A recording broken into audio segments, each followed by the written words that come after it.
Bir yigit bor ekan, endi hikoya ham kelib qoldi-da.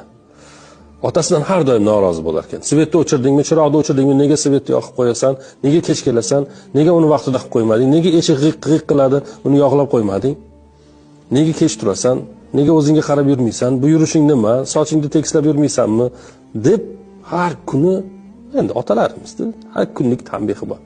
Bola aytar ekan, aralashaveradimi endi?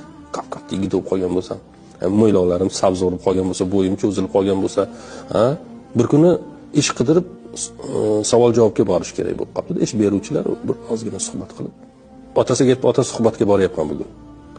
Nasib bo'lsa suhbatdan o'tsam ishga kiraman desa, otasi, mayli, suhbatga borasan, boshqa qilasanmi?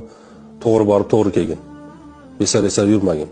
Qo'lingdan kelgan ishni qilgin, kelmaganini qilmagin degan ma'noda yana bir qattiq ota bola aytib, shu bugun ham baqiradim ya. Shu bugun menga bir yaxshi gapirsa bo'lardi, duo qilsa bo'lardi, boshqa qilsa bo'lardi deb ichidan ranjib ishga boribdi. Endi ma'lum bir ishxonaning ichidan kirib, bir qarasa suv oqayotgan ekan. Bu yerda suv oqyapti, o'chirib qo'yibdi. Biroz yurib qarasa, yana bir nima, uni ham tuzatib qo'yibdi. Bir qarasa bir joyda svet yonib turgan ekan. Uni o'chirib qo'yibdi. Yo'llarga borib, o'rganib qolgan otadan dakka eshitaverib, dakka eshitaverib. Keyin boyagi savol javob bo'ladigan xonaga kirib, suhbat bo'ladigan xonaga kirib, assalomu alaykum, men falonchi, men suhbatga keldim. Siz ishga olindingiz.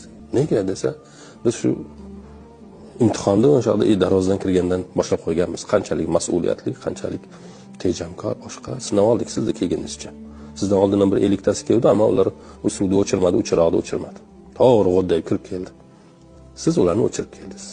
Borib bola ishga qabul qilingandan keyin otasini oyoqlariga yiqilib rahmat etgan. Biz bilmaymiz-da, otalarimiz bizni qanday qilib tarbiya qilayotgan. Bilsak haddimizdan oshmaymiz.